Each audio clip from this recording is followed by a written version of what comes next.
21st day of February 2024. Clerk, you call the roll, please.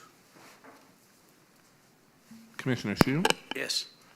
Commissioner Francis, Yes. Commissioner Short, Here. Commissioner Miller, Here. Commissioner Perkins, Here. Commissioner Miles, Commissioner Self. Here. Thanks. The next would be if everyone's had time to look at their approval of January the 17th, 2024 meeting minutes. And if so, we get a, Make a motion, we approve the January 17th minutes. Second. Commissioner Shue, Yes. Commissioner Francis, yes. Commissioner Short, Yes. Commissioner Miller, Yes. Commissioner Perkins, Yes. Commissioner Miles, Commissioner Self. Yes. Thanks. So excited. Next on the agenda is the zone map amendment for Brandon and Jennifer Jacobs, property located at 322 Big Hill Avenue, current zone R2, proposed zone to B3. Yeah.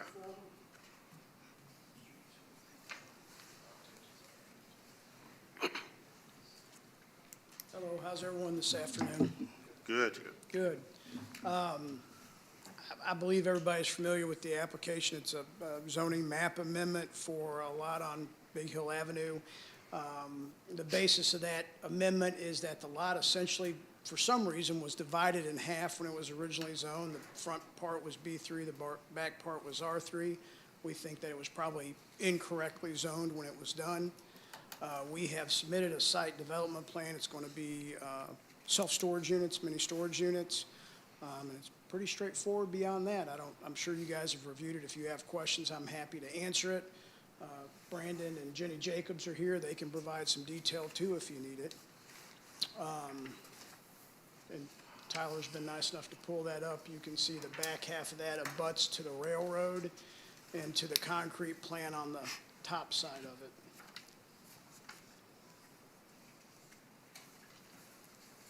So Are you all building units, will they front on Big Hill? I'm sorry, ma'am, I couldn't hear you. Will they front on Big Hill? Yes, the site development plan, which you should have in the package, shows that the units will be, there's a utility easement that runs up the top part of the property line and goes back into the back half of the lot, and then breaks down to about where that cul-de-sac is at. So all of the development will be on the lower half of the property to stay clear of the utility line easement. So is, So, well, go ahead. I got this laser, I think it's gonna help us. Okay. Unless I accidentally shoot it. This is the lot here, right? Yes. Okay, and this portion is zone R2, or no, B3? B3, right. This portion, that's the reason why it's different color, is R2, and this is just one big tract right now.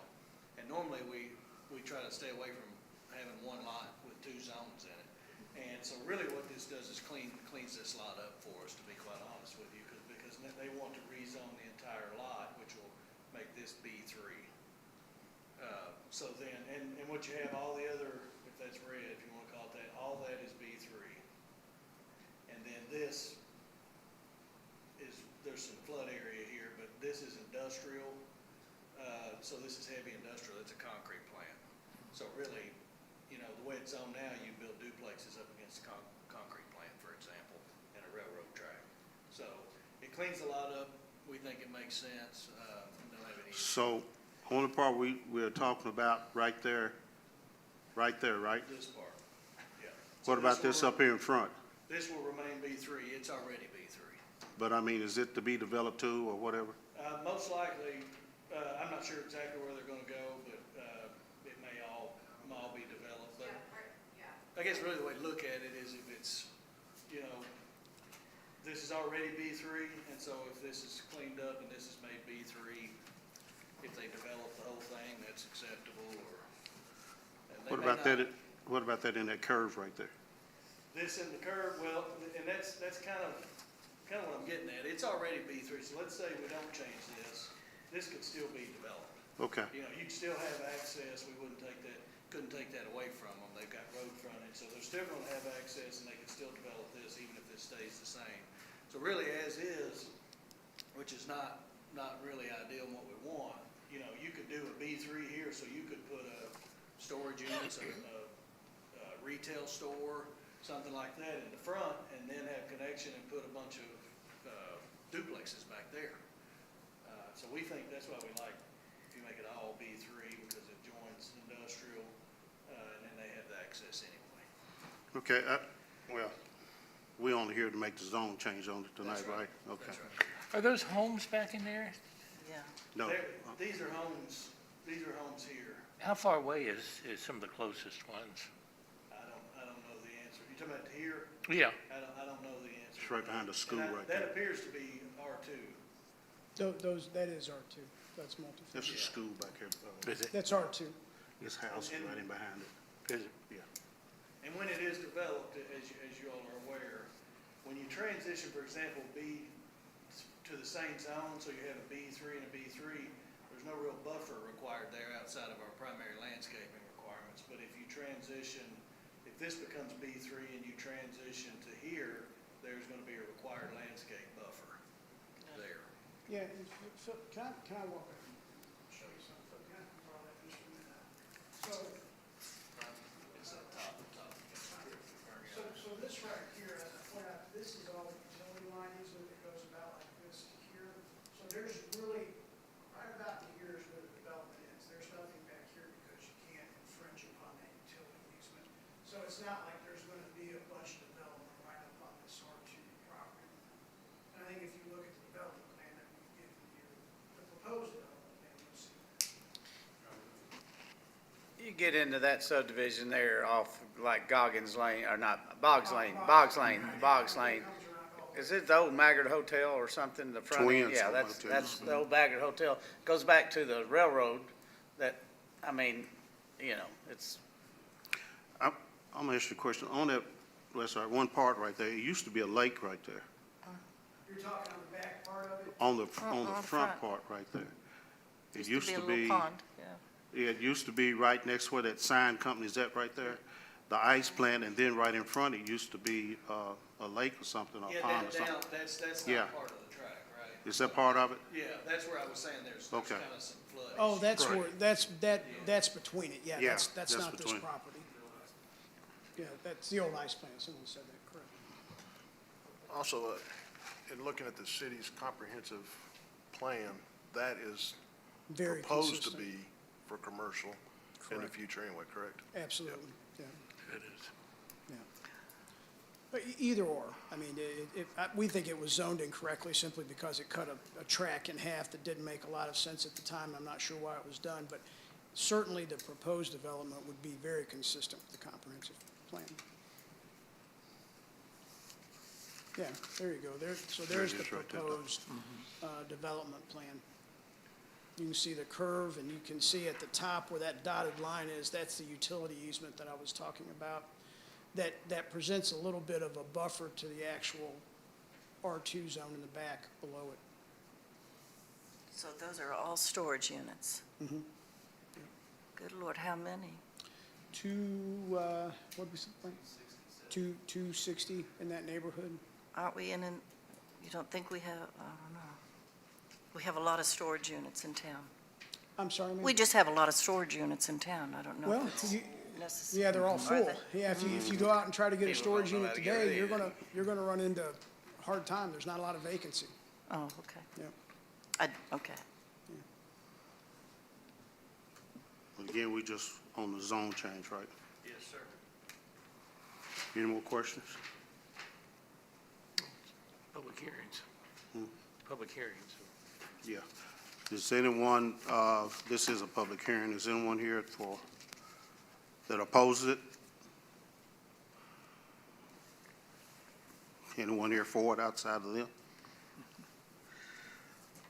If not, want to get a motion, please? I'll make a motion, we approve the zone change. As listed from B2 to B3. Huh? I make the motion that we approve this amendment from zoning B2 to B3.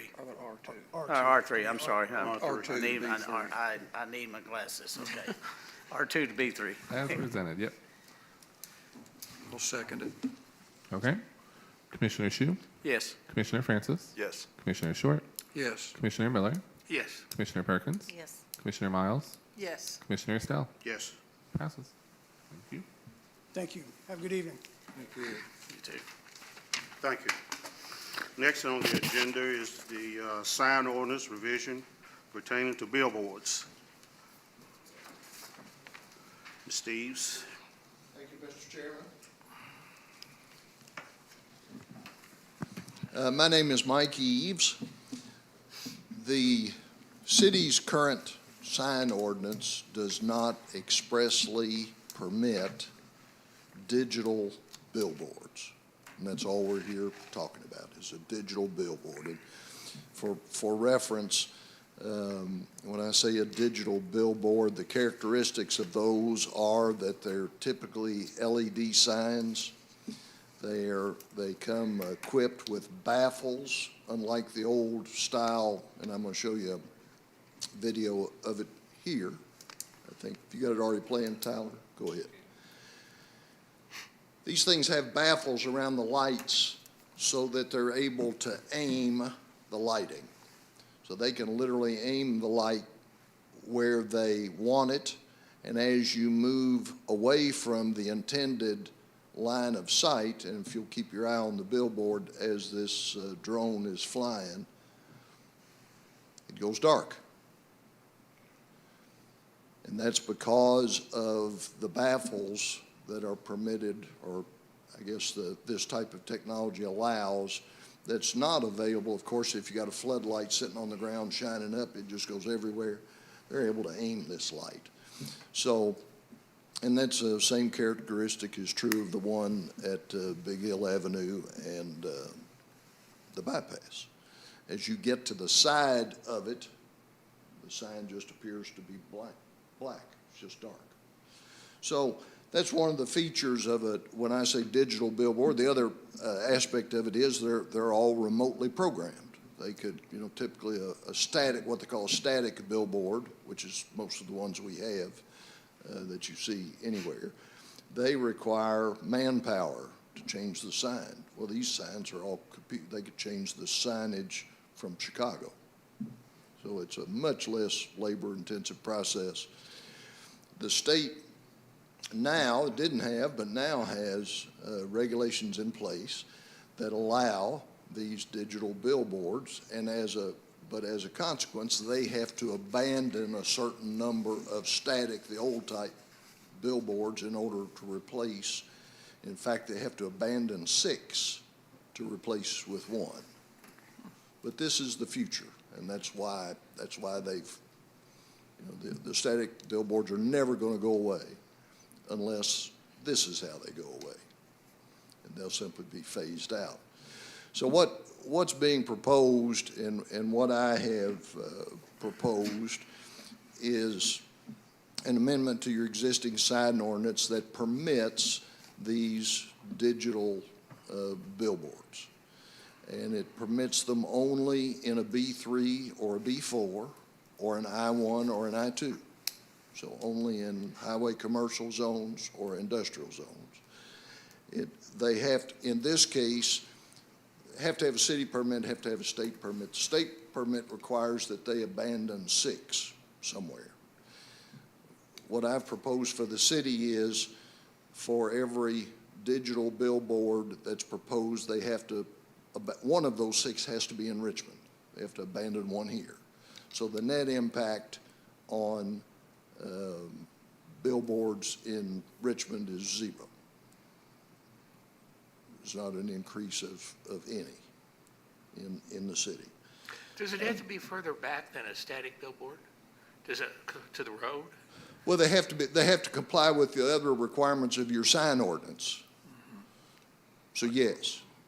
So I'm sure the state. Well, but there probably hasn't been a new static billboard constructed probably since we adopted planning and zoning. I mean, there's not, well, if you think about it, there's not been a new one built in forever. And so they were located where they are probably with no regulation at a time when there was no regulation. So yes, and that's the reason I proposed, I was told that you're in the process, I think, or have, adopted some revisions or completely rewritten your sign ordinance. And I thought this is an absolute great time to propose simply providing this as a part of that ordinance. And the way I've drawn it is I think it will actually fit, right, same numbering and all of that. So I think all that works. But assuming this is approved, then the remaining provisions of your sign ordinance will still have to be complied with, as with your other zoning ordinances. So yeah, there will be setback requirements and all of that. Now, we'll say before Christmas, I don't remember, last of November, 1st of December, I went to the city commission and made this same presentation and just said, look, there's no reason for me to go any further if you, because ultimately they've got to approve whatever ordinance is recommended. And I said, no reason for me to go any further if you're not in favor of this. And I can report to you that they unanimously, individually, they didn't vote because I didn't ask them to vote, but they unanimously indicated that they liked the product and they liked the concept. So they were fine with it. Just wanted to let you know that. But the understanding was that, if I got their nod, if you will, then I would come and suggest it to the planning commission, which is why I'm here. What was your math again? You were, as far as you're saying, like if they add a digital, they have to take away one? Yes, sir. Within the city. Gotcha. And you're just talking about the very large, The existing fixed billboards large billboards. that in the trade, and I'm not in the trade, but in the trade, they call those a static billboard. This proposal has absolutely no impact, no effect. It's not intended to have any effect on static billboards other than the elimination of a one-for-one. Is the billboard on Big Hill and Bypass there, if you're going toward Urban Road, but back where Yeah, Kroger's is? Adams, right there by Adams. right Yeah, there. it's not a stat, it's because it's a digital. No, well, that's an example of the digital That's an billboards that example we're of talking about. digital Yes, that's already in place. That's an example of a digital, and that's a different explanation. That was all done in a time before the state had regulations in Okay. place. That's And so there's a whole nother story behind that one. But I cited that one just to say that the type of thing that we're talking about is that. That's a digital billboard. Does it have that same technology as Yes, far as blackening out? yes. 'Cause you really can't pay attention to it when you're going through the intersection. You Right. can't sit there and Exactly watch it right. as you're driving through the intersection. don't. Well, the aspect of this that is, and I've also included, by the way, if you've read it, it's very short. They have to submit a lighting study in order to show what the light effect and where the lighting effect is. All of that has to go before the Board of Adjustment, who can impose certain limitations or restrictions on it. But the nice thing these things bring to the table that the traditional static billboards do not is the ability to control where that light is cast, which is an ability to not bother your neighbor.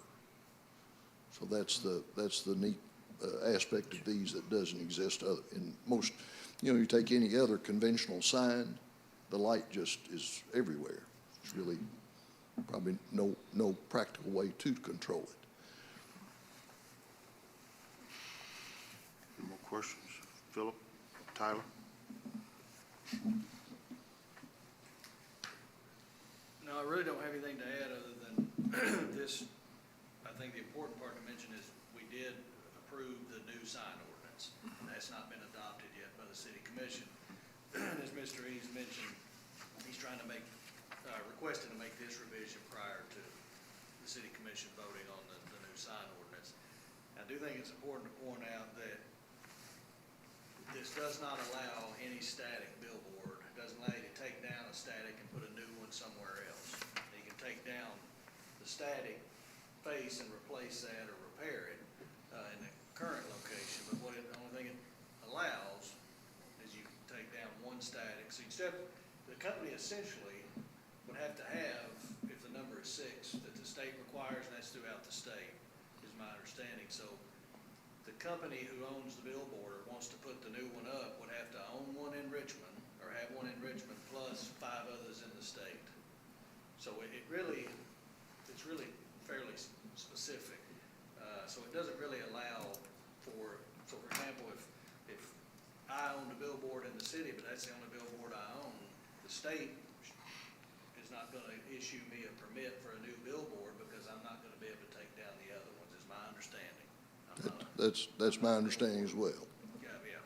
So, and I do actually agree with, if we have new billboards pop up, if that is, is the decision, I do believe digital is certainly the way to go. It look a lot better, and it limits the number of billboards that you're gonna have overall, because you essentially have, 6 or 8 on each side when it changes? They're, Advertising. 8 seconds, every 8 seconds they And can change. the transition's regulated by the state, so they can only transition, they have to stay on for a certain amount of time before it transitions to the next one. And there's some regulations on location and things like that. The only thing after we've looked at it, if you choose to go this direction, is we need to come up with some language regarding access to the sign. So we want to make sure there's some type of easement or agreement or something that you get to the sign and maintain it, which most likely if you're putting a billboard up somewhere, that's going to all be in place, but I think it's important to note that. Well, so if I have a small company, a sign company, and I want to put up a digital sign, I can't do it because I don't own 5 other signs in the state? Is that what you're telling me, that only the big sign companies can have digital signs? So, and I'll let you add to this, or Mr. Frazier, but if you're talking about a business as a digital sign, those are regulated in B3 as a conditional use. So that would be what you see in front of some of the hotels we have, where they have their sign and then below it, or the Circle K has one. All those have been approved through conditional use.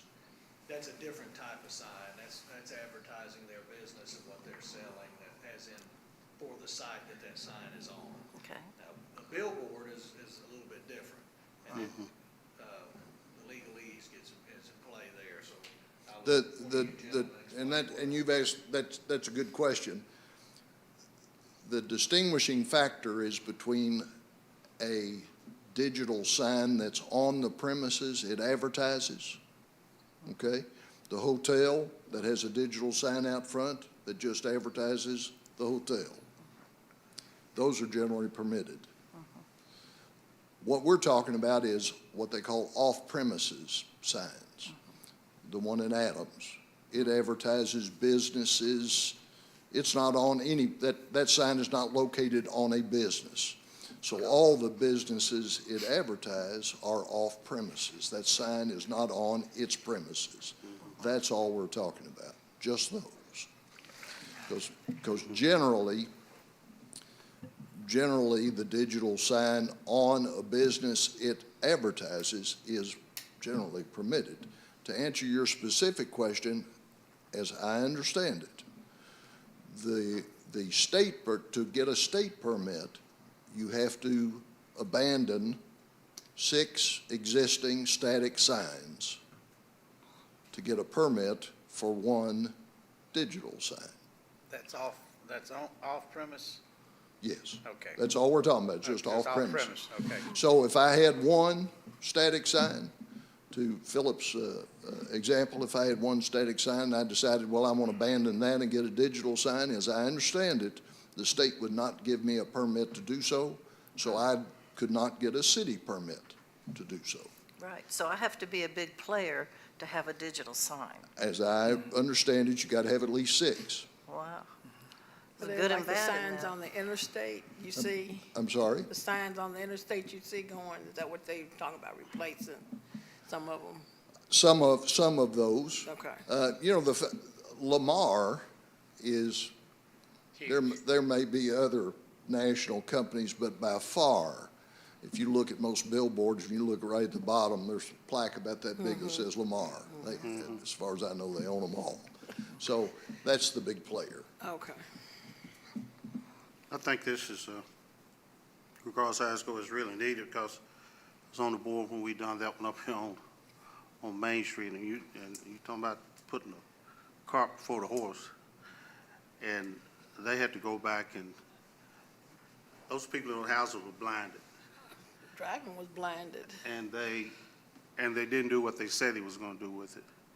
So they had the city and state, everybody else to get involved in it. But it was one of those just flashing, and it was a distraction. This is what you talked about. Well, and I think. flashing signs now are expressly Yeah. prohibited by state law. But I mean, this was changing Yeah, every, yeah. Oh, I every get it. second or on Yeah. there.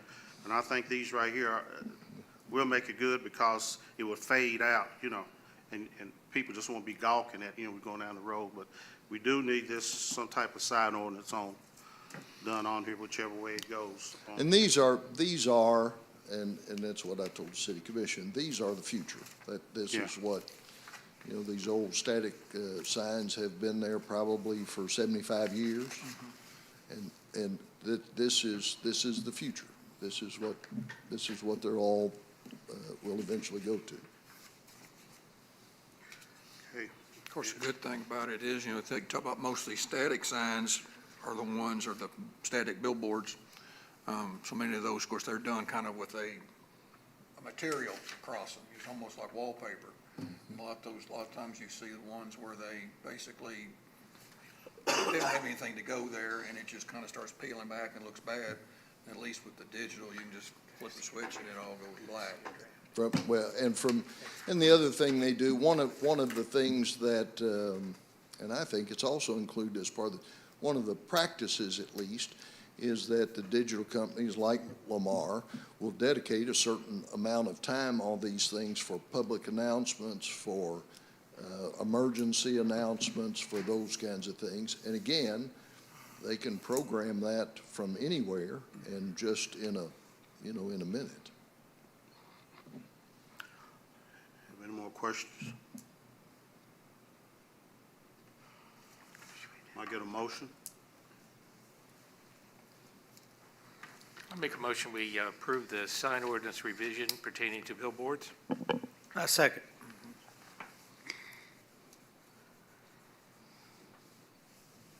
Commissioner Shu, Yes. Commissioner Francis, Yes. Commissioner Short, Yes. Commissioner Miller, Yes. Commissioner Perkins, Yes. Commissioner Miles, Yes. Commissioner Self. Yes. Thank you very much. Good work. Have a good evening. So I just Next worry about on the this one. agenda is other business.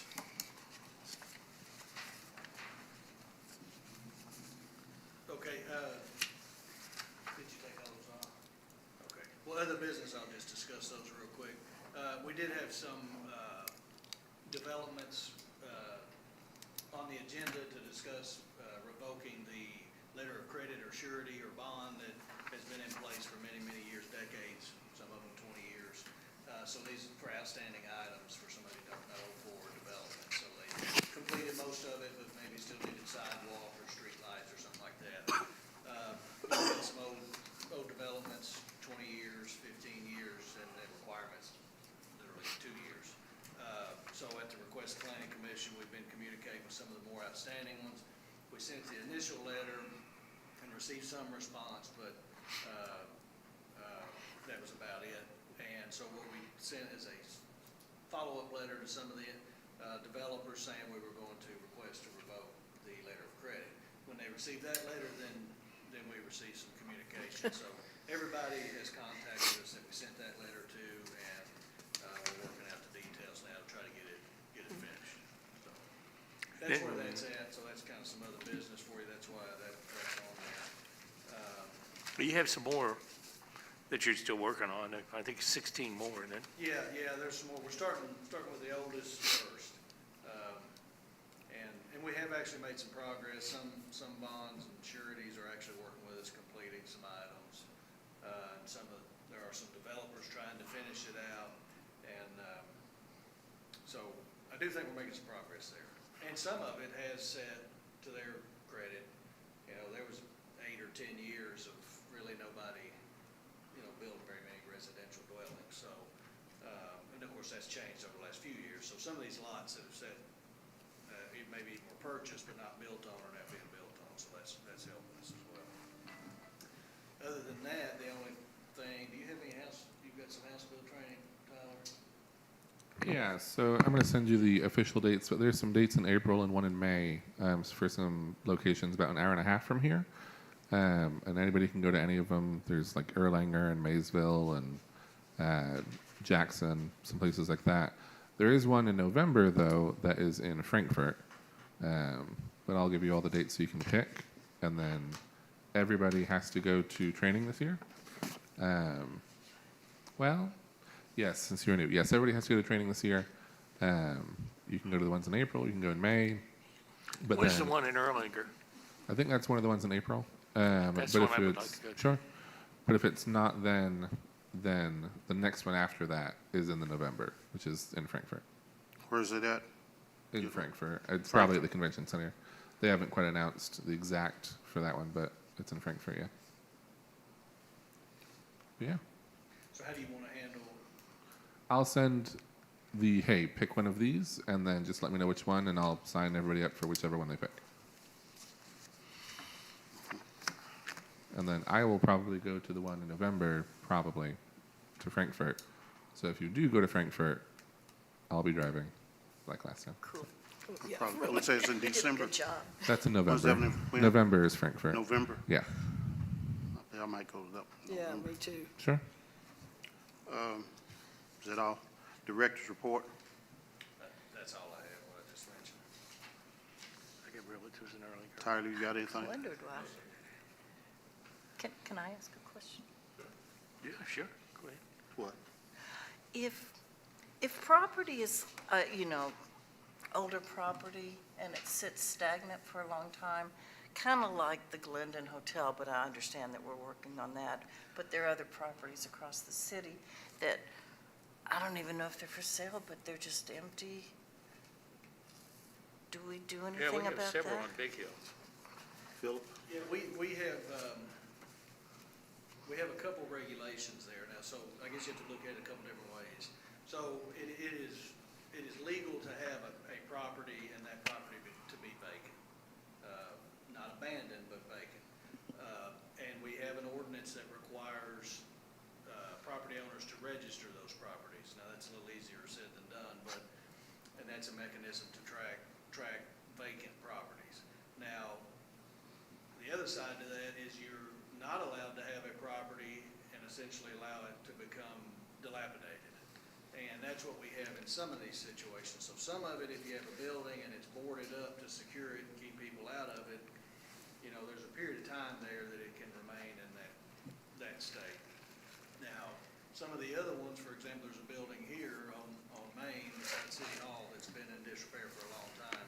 There has been a building permit in the past, I believe it expired, and then now I believe there's a new building permit pulled.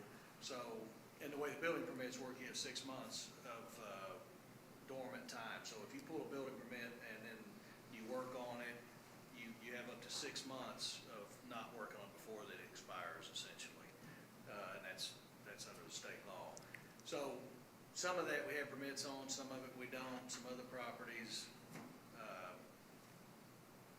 they're just sitting in limbo. Now, most of the houses that we have a couple, at least one demolition order now, and those all go before the code enforcement board. So there's a process there to where there's notices and with certain time parameters on it, and then they are brought before the board, and then there's either an order to demolish or the owner says they're going to repair it and that kind of thing. So for We the don't know- most part, we have activity, or at least know what's going on with most of the properties. Okay. We never have fire sales. I see these beautiful old homes that are for sale for, $500 because they're in disrepair. And so we don't ever try to save a structure by doing that, although most of them probably aren't worth saving, but just a question. Well, what do you save it? What do you mean?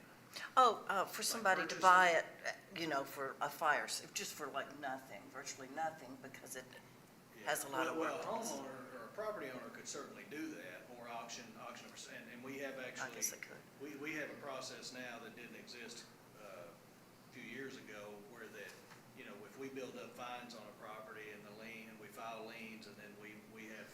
themselves. Oh, okay. Which kind of encourages what you're Yeah. talking about. And as far as the city or the government, purchasing a property or something like that, that's not really something we can do. So the mechanism now is set up where we communicate with the property owners, and then if need be, we have to issue citations.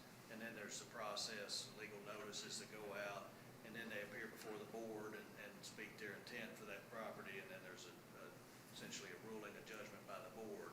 And then there's an appeal process after that. So we actually have one property I can think of, we have had an appeal, so we're at district court now and have been for some time working through the legal process. So sometimes they can draw out, but we don't really have the ability right now unless a new program's created, and I'm not sure how you would get there, but to where that the city rehabilitates property related to these dilapidated dwellings. Yeah.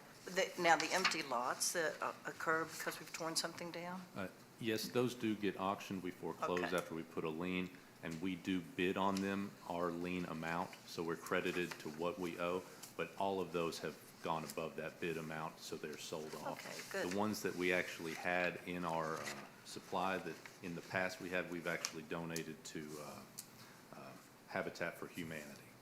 So the city actually doesn't own, I believe we own still one vacant lot, but it's unbuildable. It's a bizarre, kind of narrow tract that's unbuildable, but working on that one. Thank you. But we have several businesses down there, like the old Speedway, that's been vacant for 15 years or more. Which one? The old Speedway gas station Where's on that? Big Hill. Swift. Swift. Or Swift, yeah. Swifty. Swifty. That one, and there's another bar down there, liquor place down the street, then they're falling apart, so, I don't know on the bar. yeah, there's one down, When is work where? yeah, I think it is. Okay. But there's two of them down there that are in bad shape. And they probably should be torn down because they've been sitting there for years. How come they've sat there for so long? That's what I understand. I thought you had 3 years or something when they were abandoned or something. Well, it depends on the condition of it, but, Well, these are in pretty bad shape. yeah.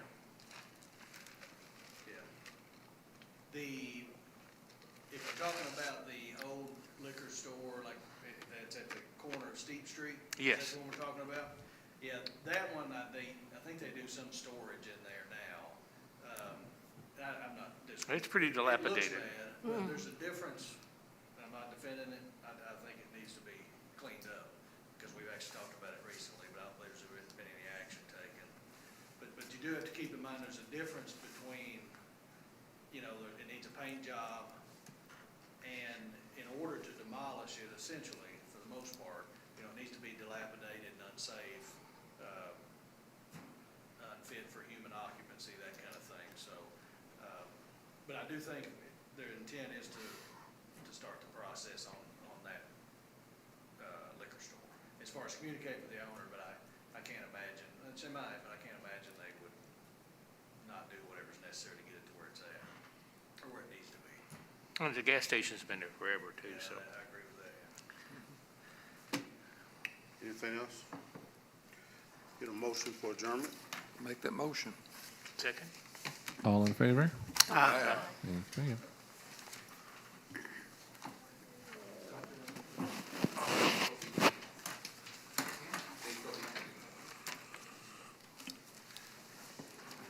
Hey, Tyler, Tyler. My draft right here. Oh. Stealing your property? It's a